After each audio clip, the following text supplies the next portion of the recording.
আপনি কি আমের পিঠা বছর জুড়ে সংরক্ষণ করতে যাচ্ছেন বন্ধুরা? তাহলে আজকের রেসিপিটি অবশ্যই দেখবেন। আমি যেভাবে দেখাবো আর যা বলবো যদি ফলো করেন তাহলে অবশ্যই আপনিও এই আমের পিঠা বছর জুড়ে সংরক্ষণ করে খেতে পারবেন। আশা করতেছি আজকের ভিডিওটি স্টেপ বাই স্টেপ পুরোটা দেখবেন। আর কিভাবে বছর জুড়ে সংরক্ষণ করবেন আর না শুকিয়ে রোদে না দিয়েও মাস জুড়ে সংরক্ষণ করবেন সেটাও আজকে আপনাদের বলে দিব। তো অবশ্যই পুরো ভিডিওটি দেখবেন। আসসালামু আলাইকুম এভরিওয়ান, কেমন আছেন? আশা করি সকলেই ভালো আছেন। নিয়ে এলাম খুব সুন্দর একটা হেলদি রেসিপি, আম দিয়ে পিঠা। আমের রেসিপি, ম্যাঙ্গো ম্যাঙ্গো মানে আম। আজকে নিয়ে এলাম ম্যাঙ্গো দিয়ে রেসিপি। আশা করতেছি আজকের এই রেসিপিটা সকলেই ভালো লাগবে। এটাকে আপনারা নকশি পিঠা বলেন বা জামাই পিঠা বলেন বা আম পিঠা বলেন, যেটাই বলেন না কেন সেটা দিয়েই এটা খুবই বিখ্যাত। তো আজকের এই রেসিপিটা অবশ্যই স্টেপ বাই স্টেপ ফলো করুন। আর এতটা সুন্দর লোভনীয় রেসিপি পেতে অবশ্যই পুরোটা রেসিপি জুড়ে থাকুন। আশা করি আজকের রেসিপিটা অবশ্যই আপনাদের ভালো লাগবে। এই আম দিয়ে, আমের সিজনে যদি এখনই আমরা এই রেসিপিটি না করে থাকি তাহলে খুব বড় মিস করবেন। তাই দেরি না করে এখনই বানিয়ে ফেলুন। এখানে আমি 1.5 কাপ নেব চালের আটা। আপনারা চাইলে কাঁচা আটা নিতে পারেন। আমি এখানে শুকনো আটাটা দিয়েছি, যেহেতু আমার কাঁচা আটা নাই, শুকনো আটা আছে, তাই আমি শুকনো আটাটাই নিয়েছি। তারপরে দিয়ে দেব 1 কাপ পরিমাণের ময়দা। 1.5 কাপ আটার জন্য 1 কাপ পরিমাণের ময়দা একদম পারফেক্ট। তো ভরাট হয়ে গেছে, এই জন্য আমি আটাটা একটু চালিয়ে নিচ্ছি আগে।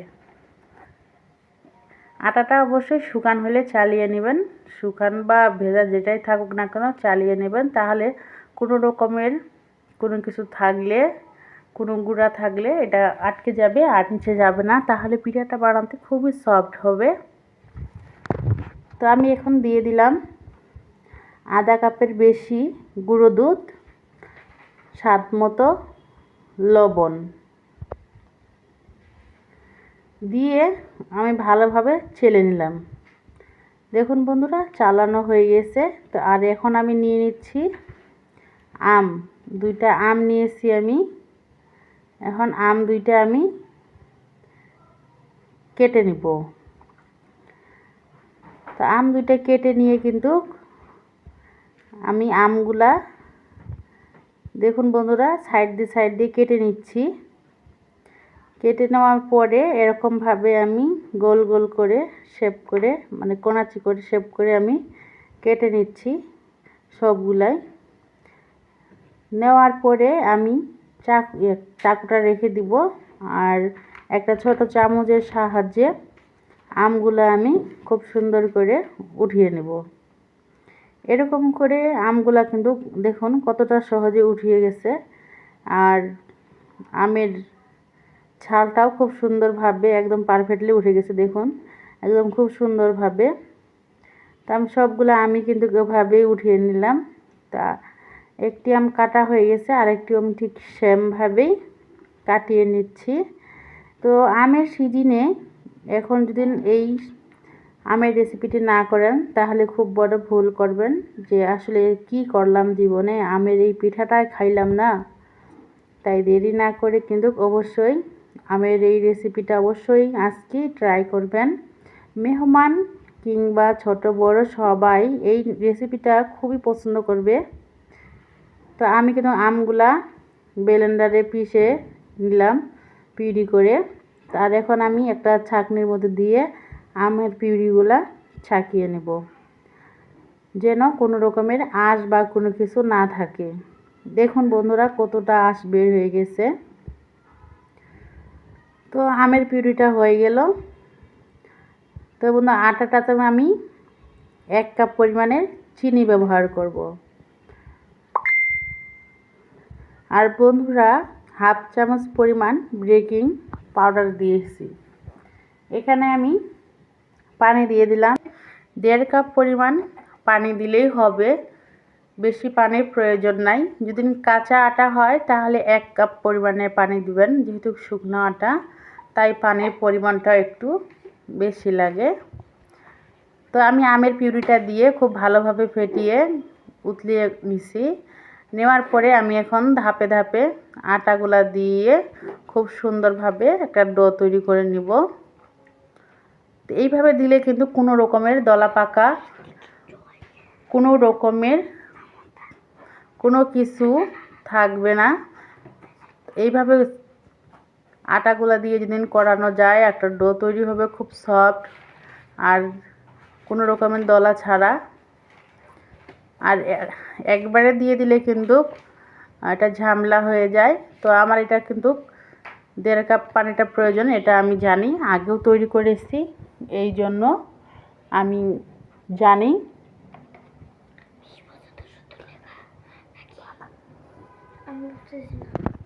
চুলার আঁচটা কিন্তু একদমই লোতে রাখতে হবে এই পর্যায়ে। আর এখন আমি দিয়ে দিব ঘি। এই ঘিটা দেওয়ার জন্য পিঠাগুলোর মাঝে এতটা সুন্দর একটা স্মাইল আসবে, আর কি বলবো, এত সফট আর জুসি একটা পিঠা আপনাদের তৈরি করতেছি, সেখানে যদি ঘি না দেই তাহলে কি হবে। আমি কিন্তু ঘি অল্প অল্প করে ঘি দিয়ে দিয়ে আমি খুব সুন্দরভাবে একটা ডো তৈরি করে নিব। এটা যেমন ভিতরে ক্রিসপি আর ভিতরে কিন্তু ঠিক সেরকমই সফট। আশা করতেছি বুঝতে পেরেছেন। দেখুন বন্ধুরা, খুব সুন্দরভাবে কিন্তু অলরেডি হয়ে গেছে। দেখুন হাত দিয়ে চেপে ধরলে কিন্তু একটা ঘি ঘিয়ে ভাব হাতে লেগে আসতেছে। আমি নামিয়ে নিলাম চুলা থেকে। আর হালকা গরম অবস্থাতেই কিন্তু পিঠাটা বানিয়ে নিতে হবে অবশ্যই। আর ঠান্ডা হয়ে গেলে কিন্তু একটু শক্ত শক্ত ভাব হয়ে যাবে, তখন ওটা একটা ভালো লাগবে না। যত পারবেন গরম গরম অবস্থাতেই পিঠাগুলো বানিয়ে নেবেন। আমি কিন্তু গরম গরম অবস্থাতেই পিঠাগুলো বানিয়ে নিচ্ছি। তো আপনারা চাইলে এরকম করেও হইলো রুটিটা বেলতে পারেন, বা একটু আটা দিয়েও। এখানে যেহেতু ঘি দেওয়া আছে সেহেতু কিন্তু লেগে যাবে না। তো আমার কাছে মনে হলো যে একটু আটা দিয়ে নিই, তাহলে তাড়াতাড়ি হবে, এই জন্য দিলাম। তবে আস্তে আস্তে করলে কিন্তু এখানে আটার কোনো প্রয়োজনই নাই। আবার অতিরিক্ত আটা দিতে যাবেন না, তাহলে কিন্তু পিঠার যে খাঁজগুলো আছে সেখানে লেগে যাবে আর উঠবে না। যেহেতু আমি এটা খুব সফট একটা ডো তৈরি করে নিয়েছি, অবশ্যই সফটভাবেই করে নিতে হবে। দেখুন বন্ধুরা, আমি ঠিক এটা একটু পাতলা সাইজ করে নিয়েছি, পাতলা বললেও ভুল হবে, একদম পাতলাও না আর একদম মোটাও না, একটা মাঝারি সাইজের। আমি আসলে আপনাদের দেখাবো যে একটু মোটা মোটা করে করলে কেমন হয় আর একটু পাতলা পাতলা করলে কেমন হয়। তো আমি সবগুলা পিঠার সাজগুলাতেই আমি একটু তেল ব্রাশ করে দিচ্ছি, তাহলে আর পিঠাগুলো লেগে যাবে না। তো এইভাবে বসিয়ে দিয়ে কিন্তু পিঠার সাজগুলা আগে মাপ করে সাইজে বসিয়ে নিতে হবে, না হলে কিন্তু হবে না। আমি সাইজ করে বসিয়ে নিয়েছি। এই দেখুন কতটা সুন্দরভাবে পিঠাগুলা হচ্ছে। দেখুন খুব সুন্দরভাবে ইজিলি উঠে আসছে। মনে হচ্ছে দুই পাশে দুইটা চোখ, নাক আর মুখ লাগতেছে লাভের মাঝে, দেখতেও খুবই সুন্দর লাগতেছে না বন্ধুরা। দেরি না করে আজই জামাই আপ্যায়ন করতে এই রেসিপিটি, আমের ম্যাঙ্গো রেসিপিটি করতে ভুলবেন না। জামাই আদর করতে হইলে অবশ্যই এই রেসিপিটা করতে হবে। তাই দেরি না করে আজই এটা ট্রাই করুন বন্ধুরা। এতটা সফট আর মোলায়েম একটা পিঠা আমের না বানাইলে হয়। আমার বন্ধুরা যারা ভিডিওটি দেখতে দেখতে এতদূর পর্যন্ত চলে আসছেন, এখনও একটি লাইক কমেন্ট করেননি, অবশ্যই আশা করবো একটা লাইক অ্যান্ড কমেন্ট করবেন। এরকম নতুন নতুন রেসিপি পেতে অবশ্যই আমার চ্যানেলটি সাবস্ক্রাইব করতে ভুলবেন না। আমি কিন্তু আরেকটা সাজ দিয়ে দিলাম। এরকমভাবে কিন্তু সাজগুলা সবগুলাই মাপে মাপে খাপে খাপে বসিয়ে দিতে হবে। আমি আরেকটা পিঠা বানিয়ে নিব। ছাঁচে না বসলে কিন্তু পিঠাটা হবে না। দেখুন এইভাবে কিন্তু মনে হবে যে সবগুলা পিঠারই কিন্তু পাতা এক, আসলে তা না, ওটা একটা ঘাট থাকে, ওই ঘাটে ঘাটে বসালে কিন্তু খুব পিঠা থাকে, সুন্দরভাবে উঠে আসে। এইভাবে একদমই ঝাঁকাতে যাবেন না বন্ধুরা, তাহলে কিন্তু পিঠাটা উঠবে না। তো কিভাবে উঠাবেন, এই দেখুন, এইভাবে হাতের সাহায্যে বা একটা ছোট চামচের সাহায্যে একটা কণা উপর দিকে টেনে নিলেই সবটাই কিন্তু হয়ে যাবে। আর আপনি যদি সারাদিনও ঝাঁকান তাহলে কিন্তু একদমই উঠবে না। তাই অবশ্যই এই দিকটা খেয়াল রাখতে হবে। তো দেখুন বন্ধুরা, আমি খুব সহজেই কতটা সুন্দরভাবে বানিয়ে নিচ্ছি। এমনও হতে পারে যে আমি কথার মাঝে আপনাদের ঠিকভাবে উপস্থাপনা করতে পারতেছি না, তার জন্য আন্তরিকভাবে দুঃখিত। আর কথার মাঝে কোনো ভুল ত্রুটি হয়ে থাকলে অবশ্যই ক্ষমার দৃষ্টিতে দেখবেন। দেখুন খুব সহজেই এগুলো কিন্তু একটু একটু মোটা সাইজ করে নিয়েছি।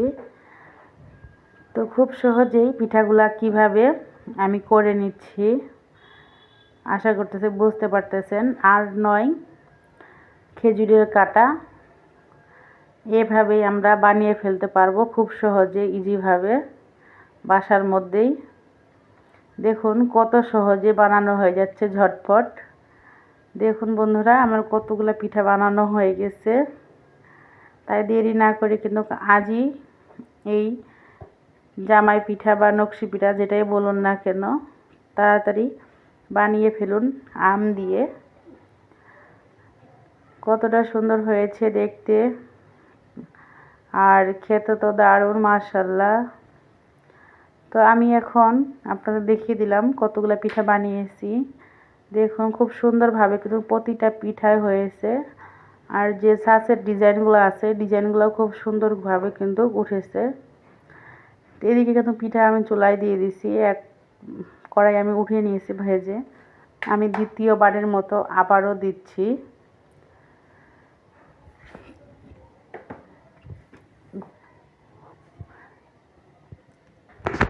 দেখুন বন্ধুরা, সম্পূর্ণ পিঠাগুলা কিন্তু এইভাবে উল্টে পাল্টে দিয়ে আমি ভেজে নিব। তো পিঠাগুলা কিন্তু আপনি যদি বেশি ভাজেন তাহলে কিন্তু একটা মুচমুচে ভাব আসবে। আর এই পিঠা কিন্তু আপনারা শুকিয়ে বছর জুড়ে সংরক্ষণ করতে পারেন। যদি চান যে আমের পিঠা আমি শুকিয়ে বছর জুড়ে সংরক্ষণ করব, তাহলে অবশ্যই এই আমের পিঠাটা আপনারা রোদে দিয়ে শুকাবেন। শুকিয়ে তারপরে ভেজে নেবেন, দেখবেন যে একটা পাপড়ের মতো ফুলকো ফুলকো ভাব একটা হবে। আসলে আমার এখানে আজকে খুবই বৃষ্টি, আমার আবহাওয়া হলো আজকে আমাদের দিকে ভালো না। আমিও ভেবেছিলাম যে পিঠাগুলো রোদে দিব, কিন্তু রোদে দেওয়া আর হয়নি, যেহেতু আবহাওয়া খারাপ তার জন্য। দেখুন এমনিতেও কিন্তু পিঠাগুলো অনেক সময় ফুলকো ফুলকো হয়েছিল, দেখতে কতটা সুন্দর লাগতেছে। আমার সমস্ত পিঠাগুলো ভাজা হয়ে গেছে, দেখুন কতটা সুন্দর সফট, কেমন একটা শব্দ হয়েছে, আপনারা দেখেই বুঝতে পারছেন। বাহিরে মুচমুচে ভাব, ভেতরে সফট ক্রিসপি। দেখুন দেখুন বন্ধুরা, বাহিরে শক্ত ভেতরে নরম। এরকম রেসিপি পেতে কার না ভালো লাগে বন্ধুরা। আর এটা দেখুন বন্ধুরা, এটা কিন্তু একদমই সফট, একদমই নরম মোলায়েম। আপনারা চাইলে যে দুইভাবেই ভেজে নিতে পারেন, যে কোনো একটা। তো আমি কিন্তু দুইভাবেই করি, আপনাদের দেখালাম যে মুচমুচেভাবে একটু বেশি ভাজা করলে কেমন হয় আর অল্প ভেজে নিলে কেমন হয়। দেখুন ওইটা কেমন, এটা কেমন। তো আমি কিন্তু এই পিঠাগুলা মাস জুড়ে সংরক্ষণ করে খেতে পারবো। পিঠাগুলা কিন্তু মুচমুচে যেগুলা হয়েছে ওগুলা কিন্তু আমি একটা বক্সে ঢুকিয়ে নেব। আর যেগুলা নরম করে মোলায়েম সফট করে বানিয়েছি সেগুলা কিন্তু আমি খেয়ে নেব এখনই আমরা। তো বন্ধুরা, যারা ভিডিওটি দেখে শেষ পর্যন্ত চলে আসছেন, অবশ্যই একটি লাইক, কমেন্ট আর সাবস্ক্রাইব করতে ভুলবেন না। এরকম নিত্য নতুন রেসিপি পেতে অবশ্যই আমার চ্যানেল রমণীর ব্লগ লাইফস্টাইলের সঙ্গে থাকতে হবে। আশা করতেছি সবাই ভালো থাকবেন, সুস্থ থাকবেন। আল্লাহ হাফেজ। আসসালামু আলাইকুম।